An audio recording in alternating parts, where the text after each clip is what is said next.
This is Coral, and you're listening to The Forward Thinker Show.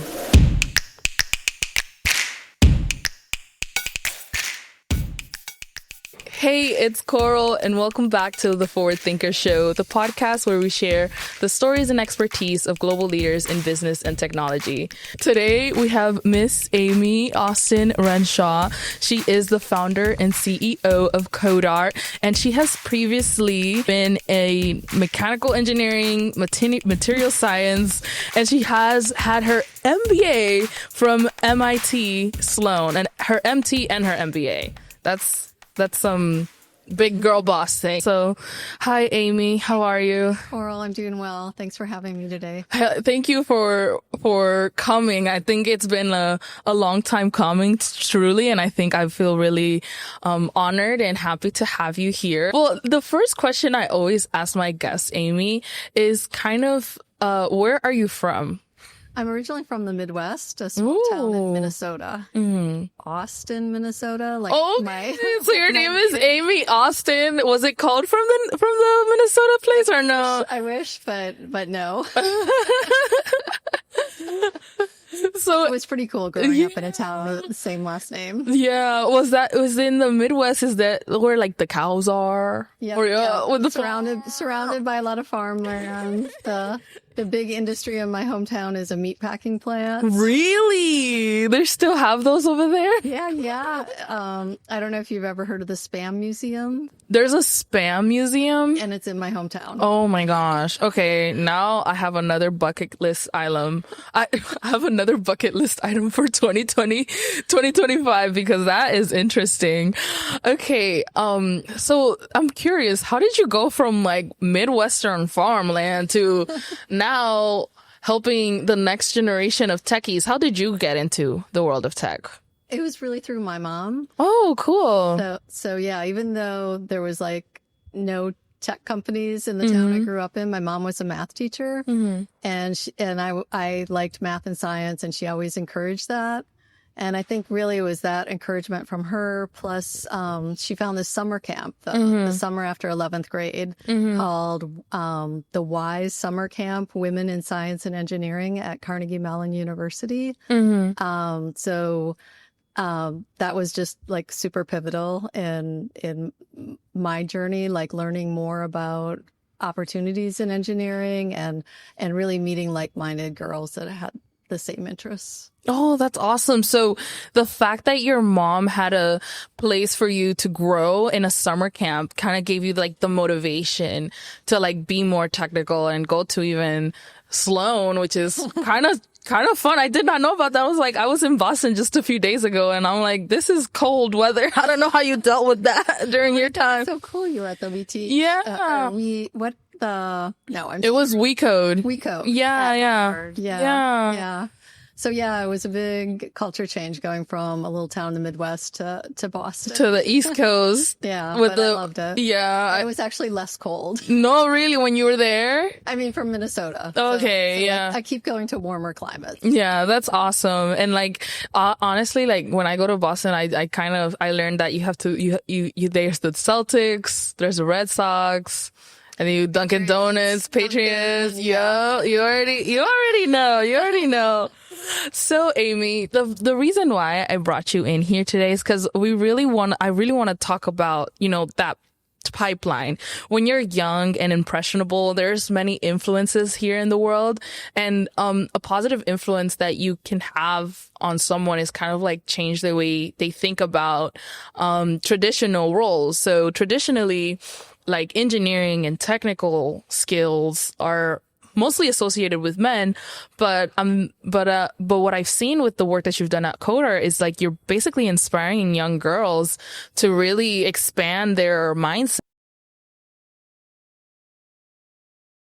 Hey everyone, we had a mic issue at this moment, but Amy was talking about CodeArt. CodeArt is a nonprofit dedicated to getting more girls into computer science through creative coding. They introduce coding to girls in grades 3 to 12 with fun, art-based lessons while also teaching entrepreneurial skills and exposing them to CS careers. One of their most popular lessons is the Code Your Own Self-Portrait, where girls learn to code by creating a digital self-portrait. Every year, Code Art showcases student work in their art festival, and this was their special book. And Amy was showing me an adorable piece from last year's collection, and I absolutely loved it. Now, here's a message from Amy. Back in the early 80s, almost 40% of computer science grads were female. But when the personal computer got introduced, boys started coding earlier. So boys get into coding in elementary school, and girls are still not starting until high school or even college. We'd envisioned this event to bring girls together throughout South Florida to showcase what they've created through computer programming and have a fun, friendly coding competition. I was inundated with parents with how can I keep my daughter doing more of this? Where are there classes that teach this kind of coding? And at that point there wasn't. A lot of girls aren't going into coding because they think it's purely computational. It's not something where they can be creative. So that's where I think we really stand out. Our go-to introductory program is the Code Your Own Self-Portrait.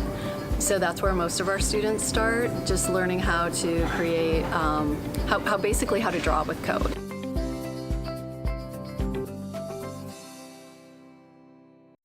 We're back, guys. We had a little bit of a technical difficulty, but that's part of the course. That's part of the course. But yeah, I think something that's really interesting about talking about the girls' struggle to get acquainted with computer science, thinking that it's hard.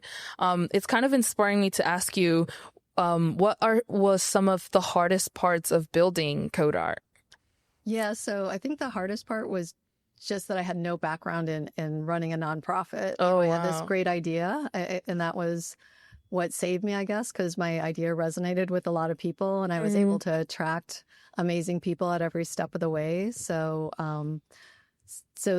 that helped me get the information I needed at each step. But yeah, I had no, like I said, I went to business school, but it wasn't in running a nonprofit. It was more for operations research. So one of the early connections I made was with Rebecca Fishman Lipsey. Oh, wow. At that time was the founder of, or still is, was the founder of Radical Partners. And they had this amazing program. I think they still have this program, Social Entrepreneurship, the boot camp. Ooh. So that walked me through like all the things you need to do. Like, I didn't even have a mission statement at that point. And I remember Rebecca like saying how part of your mission statement would be how you want the people that you're impacting to feel. And that's where having the word delight in our mission statement came from, because that was really important for me at the start. When I envisioned this, I'm like, I want the girls to be delighted with the possibilities of technology. Oh, wow. That's so interesting that they literally made you write like a mission statement, like a homework assignment. Yep. So it was kind of like a class, essentially. Yeah.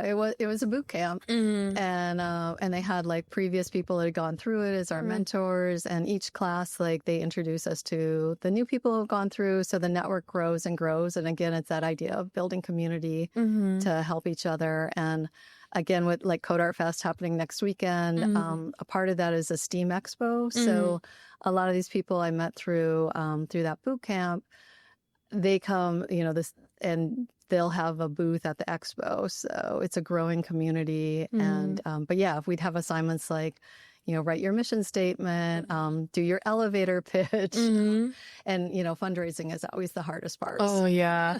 I guess like giving out like the sponsorship perspective, seeing if sponsors actually want something from you and then they want something different and then you can't really do something. Maybe that's something that's happened or... Yeah. I always want to be aware of mission creep. Like, the funder that, wants you to start up a scholarship program for computer science in college, but like our focus is 3rd through 12th grade. Yeah. So even if they're going to give you a lot of money for that, if it's not outside the scope and not something you're doing now, you have to kind of push back on that. A lot of our funders, I feel like they're looking more in the short term horizon. Like they're thinking like, I want these women to work for my company in like 2 years. And it's like imagine a fifth grader be like, hey. that's why they're like, we only fund programs that are for college age women, but our whole, like you don't just get to college typically and be like, oh, I've never done a computer science class before, but I want to major in that. You need to plant the seeds early. So that's like, I try to educate our funders that, or potential funders, like it's really important to invest early on in the pipeline. And, it takes a little bit of time, but it's not that long. Like I'm really excited for this upcoming fest because we have a lot of alumni returning that are now out in tech already. And they were middle schoolers at our first fest. And so that's really exciting. No, that's so fun. And like, I'm just like imagining how excited all those girls are gonna be when they get to like show their work and like interact with each other. It's very cute. Yeah. And I think I'm also thinking about like this concept. Have you ever heard of cathedral thinking? No. So cathedral thinking is like a concept. I heard it on like the Human podcast the other day. It's kind of like when you're building the foundation for something, even though you might not live or like be there to experience it. So for example, when the builders in the Catholic Church, they were building the cathedrals. It would take 100 years to build a cathedral, and like it was multiple generations who built it, but it's the generation now who gets to enjoy it. And so, that kind of mindset, that kind of thinking kind of helps us human be more empathetic towards others, because right now we live in a world where we want things fast. Like we have the TikTok and we want the little clips and we want information fast and we get Amazon packages fast. And now I'm hearing from your fundraisers like they want the girls like I'm like a fifth grader is not gonna grow legs in like 2 years. Although, we had a high schooler who sold an NFT for like 2 Ethereum though. So it was cool. Well, that's like an exception, right? Right. Yeah, but I'm saying, like in 10 years, a middle schooler will be in college or high school, Yeah, and so you become more empathetic as a human when you think about the impact and the work that's not gonna affect just you, not being selfish, but affecting others, even affecting others in their future. And I think this segues into this other part of my curiosity with code art. So what are some of the success of stories of code art? What has been the impact of code art and the students who have benefited from this program? When I think about the impact we're having and those impact stories, I think they kind of fall into 3 buckets. And the first is like the girls we've touched the least but had a big impact on. And that often happens through the competitions. Yeah. So like there was, and we don't always hear about those stories. So it's sort of serendipitous, like when we find out about it. But we were at a STEAM Expo a couple years back and this teacher was there and we had the book with us for that year. Yeah. And she was so excited because her student was in the book. And then she told us this story, how she had come to code art training and done our lessons in classroom. And there'd been this girl who'd really been struggling. She was in and out of foster care. Her home situation wasn't great and she had low self-esteem. But this teacher, this caring, empathetic teacher, like recognized she was very artistic. And so she said, I think you'd love this code art competition. And the girl entered, and her first time she was a national finalist and she got in the book. Wow. And the teacher said it totally changed her whole attitude. She was much more focused at school. She felt like she had a goal. She hadn't thought about computer science or creative technology before, and it opened up all these doors. Similarly, there were 2 third graders. It was adorable. That did one of our competitions. They tied for first. And again, like a caring teacher was like, this is awesome. He told them about the competition, got them to enter. And then he helped the school do a little parade for them. So wow. And it was the same with the other teacher. Like she got the book. We send the book to teachers when their students are in there. And it's that recognition, right, by your peers, like, and someone that's maybe been having a hard time and maybe not feeling that confident, all of a sudden it gives them that boost. So that's one like area where we see impact. And then, where we really make a difference is when a girl can get into one of our in-depth programs. Wow. Like either doing our weekly club with us or, again, those really caring teachers that come to our training, they learn our curriculum. And we've had 3 teachers now that have created like an elective, a code art elective at their schools. And one of them was in high school. And that's one of the situations where I was telling you that, we don't want to wait that long for girls to be introduced. But when that combination of a program that really clicks with them and a caring teacher. So this high school teacher who actually now works for Code Art, I show her away. But like over 90% of the girls that did her elective are now in college studying computer science. Over 90%. Over 90%. Almost every girl that did that elective decided that they were going to do computer science or something really closely related. It was such a impactful experience. Wow. And then the third bucket are girls, I guess, kind of like how I was and how my daughter was, that they have like good home life with parents that know about these opportunities and encourage them, but they don't have the community. And we actually have one of our alumni, a former student on our board now. And at a recent retreat, she was telling us how it's still impacting her, that now when she's in courses at her college and she's one of only a few girls and kind of feeling like maybe I don't belong, she thinks back to those code art experiences, or she can reach out to her community through code art, and it helps sustain her. So yeah. That's awesome. No, that's awesome. It's like you get to see like all of these different buckets of like the positive impact of code art, which is really, really nice. And I think I noticed that you said something about community, how community is so important.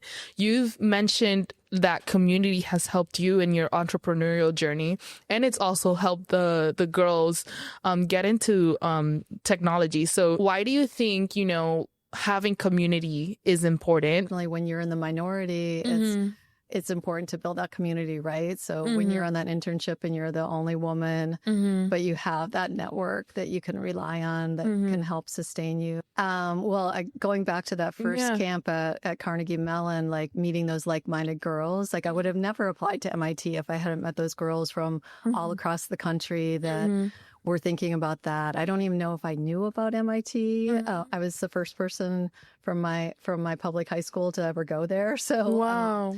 So yeah, I think like broadening your horizons and and I think like being a part of that first boot camp, like just being with people that care about the same things and what's the saying, like you want to surround yourself with people that have like a similar mindset, but also like interesting and creative people. So I think finding that community that can sustain you, and also like thinking back to when I first moved to Miami, there was no tech scene here. Yeah. So kind of on my tech journey, I felt like it was interrupted a bit because we came here for my husband's job in the late 90s, and people kept saying it was coming, and then I think it really kind of 2012 was when it really started to happen here. And I remember that. I remember going to the Lab Miami and I felt like, oh, these are my Miami people. These are my people. I found my people. It was awesome. Yeah.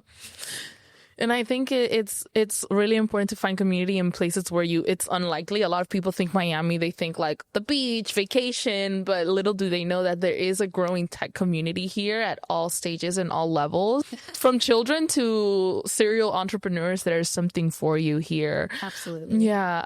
And thinking back to, your journey, if you were to like give advice to like a young woman today about, wanting to start, wanting to jump into like an entrepreneur journey or even like get into like the tech space, what's something that you would tell her? Well, I look at what you've done. Yeah. Like take advantage of every opportunity. Yeah. You're a great example of that. You did the Girls Who Code program when you were younger. And follow your passion. Like you said, I love the story about you doing mini films with your dolls. Oh my God. But yeah, so follow your passion, connect with the like-minded people, and take advantage of all the opportunities. And I think in all these success stories, it's connecting with a mentor or a teacher that can really help you on that journey. Yeah. And before we end off, I do want to give you like a space to like share anything that I haven't asked you so far, or is there anything else that you'd like to add to this conversation? I guess I'd like to talk about like some of the things on the horizon at CodeArt, what we're excited about. And I guess there's two things like I think everything in tech now, AI is changing so much. So keeping on top of that, we're adding new lessons that teach girls not only how to about how creating AI, but how to use AI and the ethics of AI. And then also we're expanding the art side of CodeArt. And what I mean by that, like right now, a lot of our lessons are visual art, but we're doing more with music. We just started a partnership with a music professor at University of Miami to do. Yeah, I'm super excited about that. And last summer we collaborated with STEM from Dance to do performing arts, to do dance encoding. And we're going to do that again this summer. And I guess kind of related to both of those points with the emerging technologies and the expansion of what art means, we're really evolving into, it's not just teaching the girls these technical skills, but the creative side is becoming just as important. I think in this age of AI, people are kind of grappling with what does it mean to be human now? And like, so like leaning into the creativity and I think like preserving that sense of creativity in the age of AI. We see that as an important mission for CodeArt going forward. Preserving the humanity, the creative aspect, our internal way of communicating. And I think that's what this organization has been doing and has done for now 10 years. We're going to have 10 years next week. Well, Amy, I think today we touched on a lot of topics, kind of like why it's important to build that pipeline at such a young age, sort of your entrepreneurial struggles, how that has helped you. And now you're now a woman in tech, a woman leader in tech, and you're inspiring a bunch of women. And I'm very, very happy to have had this conversation with you today. So now, Amy, I'm going to give you the chance to promote anything that you'd like to share with my audience, and also how can people reach you? Yeah, I'd love to plug our 10th anniversary CodeArt Fest. It's happening Saturday, March 15th. Our workshops start as early as 10 a.m. And that's taking place at Miami-Dade College West Campus in Doral. So it's open to the entire community. Super female focused. So obviously, love to have women of all ages attend, but also parents, teachers, anyone interested in technology and the merger of technology and art. I think it's an awesome event. We have incredible keynote speakers. We have both professional and student interactive art displays. And then at the heart of that event are these competitions I was telling you about. So all of that coded art by our students will be on display, and then we give the awards at the end of the event. And it's free for all students and just a nominal charge for adults. So I'd love to have people there. There's going to be cake because it's our anniversary, or our happy birthday, happy 10th birthday. So I think it's going to be a ton of fun, and definitely all about community, which we talked about so much today. So to connect with CodeArt, the best way is